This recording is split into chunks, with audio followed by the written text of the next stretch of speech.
take Horage for 200. It is who reads. It's about books. It's not whore ads. That's it, Connery. You're on a timeout.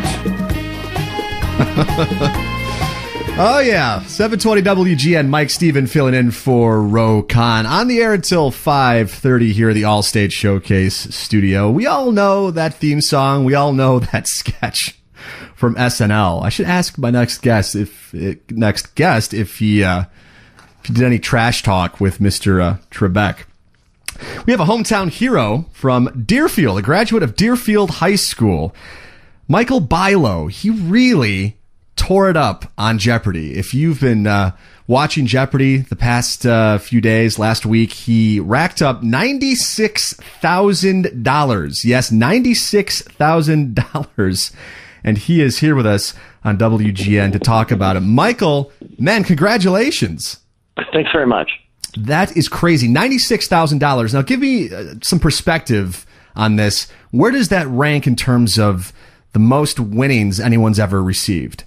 That's a great question. I don't know about. I don't know where it stands in terms of for the $96,000 as a whole. It's pretty good. It's probably going to be one of the top 10 winners this season. But what I do know is that my game that I played on Tuesday, where I won $57,198 in a single game, is the fourth most all time on the show. Wow. So you won in one day. You won $57,198 on Jeopardy.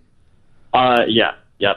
And that was just after, I mean, it was one day, and sorry to break the TV magic, but it was, I had filmed the Monday episode just before, like 15 minutes before that. So I won, I think it was $26,000 on the Monday episode. And then on Tuesday, 15 minutes later, I won, Wow. And how old are you? I'm 27. Not bad. 96 grand. Not too 27 years old. Man, be careful. That's all I'm going to say. I want to ask you about sort of the behind the scenes. You mentioned that you taped an episode and then you immediately go into another episode. So the sort of the behind the scenes about being on Jeopardy, because we've had some people here in the Chicagoland area who have gone on to actually be on Jeopardy.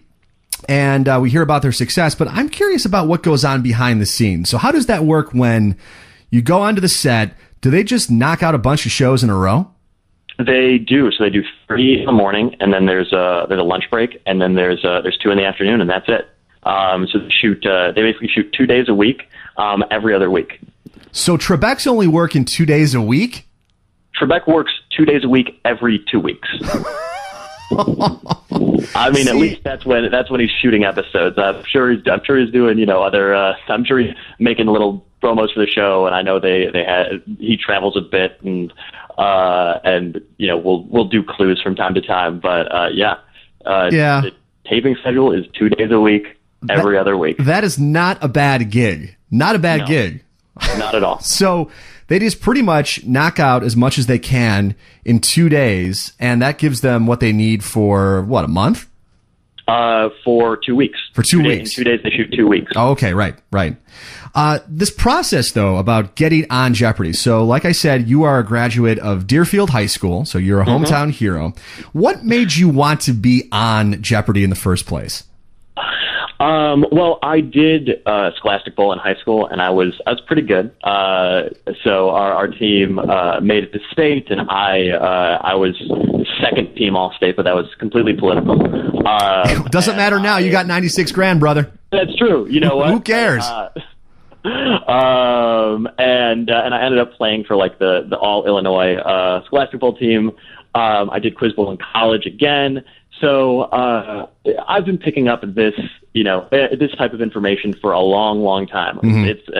It's everyone who studies for Jeopardy studies from the moment they learn to talk, the moment they learn to read and write. That's when you start studying for Jeopardy. So even though I had some more intense studying in the couple weeks leading to when I taped the episodes, it's kind of a lifetime of work and paying attention to stuff and thinking that things that most people think are really boring are actually very interesting. Right. The process of studying, as you put it, I like that. You have to study to get on Jeopardy. And really you do, because we've all watched the show and we've all sort of done it from our couches and our favorite living room chair. And, I know the answer to that. But if you really get into that situation, that's a high pressure situation, you really have to study the material. How do you go about doing that? Because Jeopardy covers like everything, doesn't it? Yeah. And that's the thing, is that's what makes studying so hard. And in some sense, kind of, you wonder if there's a point to doing it when you're studying. So like when I got the call to go on the show, I'd planned to take this trip to London, and that's what I did. Like I took the trip, and I said I'm not going to study here, and whatever happens on the show happens on the show. So you didn't study on the trip to London? I studied some, but like I could have. I mean, I was tempted to just cancel it, lock all the doors and windows, and just do nothing but study until my eyes fell out. So really, to get to like the people who I think end up getting on the show, like 100,000 people take the Jeopardy test every year, and not to brag or say don't do it, but the Jeopardy test every year is very, very easy for me. It like. The questions that are asked there are not difficult, and they're things that I kind of just pick up, just kind of paying attention to the world, and paying attention in my world history class back in 9th grade. But this is just on a test. This is you say that the test. And by the way, it's an online test. 100,000 people per year take the test to compete on Jeopardy, and you're saying that the initial test is fairly easy if you paid attention in school. I think, I mean, for me and for people who end up doing well on the show, that test ends up being pretty easy. And after that, I think they take from those 100,000 people, they take 2,000 or 3,000 and interview them. So you go to one of 4 cities. They always do it in LA and New York, and then they do in 2 or 3 other cities around the country. Where you do another test. So if you were, Googling all the answers and giving them to, you're Googling the answers, then typing them as fast as you could, and somehow beating the time limit, you would get, this is the stage you get caught up in. And then you also do basically a screen test where you kind of tell a little funny anecdote about yourself. And you also like play a fake game of Jeopardy where you're answering in the form of a question and all that stuff. So they actually test you, they audition you basically, because this is entertainment. This is television. Absolutely. Right. It's a little Hollywood, so you have to be able to hold your own on TV. Yeah, and one of the things that I noticed and that I didn't even realize until I, got to the stage is that when you're watching at home, it's a skill show. You're sitting there, you're answering questions, you're getting them right, maybe getting a couple wrong, and maybe you're impressed by the people who are doing well on TV. But when you get into the studio, it's a game show. I mean, you are competing against people, most of whom know the majority of the answers. So the people on stage, for every single question, not for every single question, but for the large majority of the questions, like 50 out of the 60 on the board, people know them. Like every single person who's on stage knows the answer to that question. Wow. And so, it comes down to a lot of luck, and a lot of luck on the buzzer. And then it helps, the more you know it and the better you know it. But, picking in your category show up. Oh, man, this is that's a great point. The luck thing, because you still have to buzz in. Even if you know the answer, if someone's quicker on the buzzer, you don't necessarily get a chance to answer. So what was your blood pressure like through all this? Because I'm getting stressed out just talking to you. You're on stage. The entire country's watching. You're answering these questions. You're winning all of this money. You have the opportunity to lose the money. Were you just freaking out? No, not really. I mean, in my first game, I had nerves, but they were good nerves. Like they really kept me on point, and I didn't miss a single question in my first game. I was really, I was very careful, and I was nervous because I wanted to win. And I was playing against a really, really great guy named Eric Swanson, who on any other day, this guy he could have easily won the game and won a ton of money and gone on a long run. And like beaten me if he had like more experience with the buzzer, at the time that we played each other. So, I mean, he was a great contestant. And then the champion that day was also very good. She'd won 2 games. Yeah. But let's see.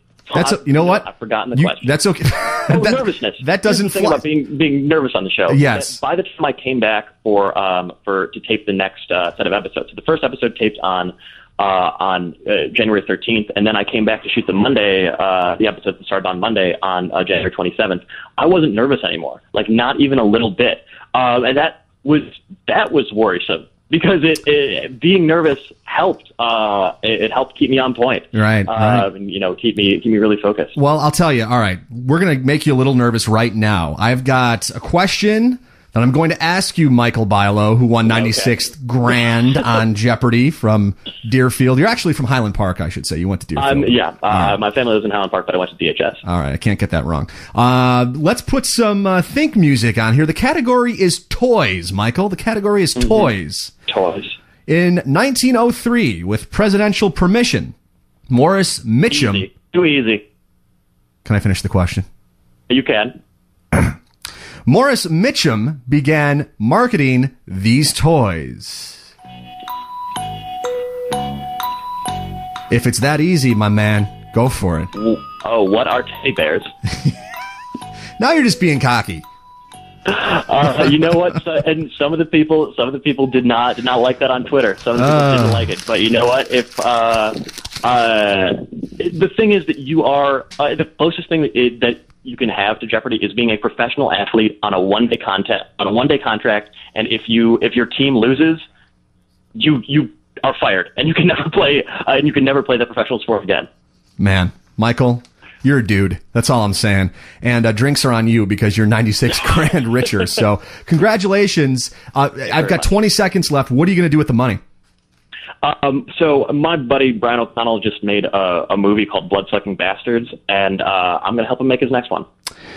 All right, man. There you go. 96 grand. Let's put it into Bloodsucking Bastards Part 2, The Revenge, the sequel. Hey, man, congratulations. And thanks for talking to us about your success on Jeopardy, and best of luck in the future, man. Thanks. All right. That's Michael Bilo, graduate of Deerfield High School. He's from Highland Park. And I should also mention he went to a very small startup school out east called Yale. I don't know if it's got a future, but anyway, good for Michael Bilo.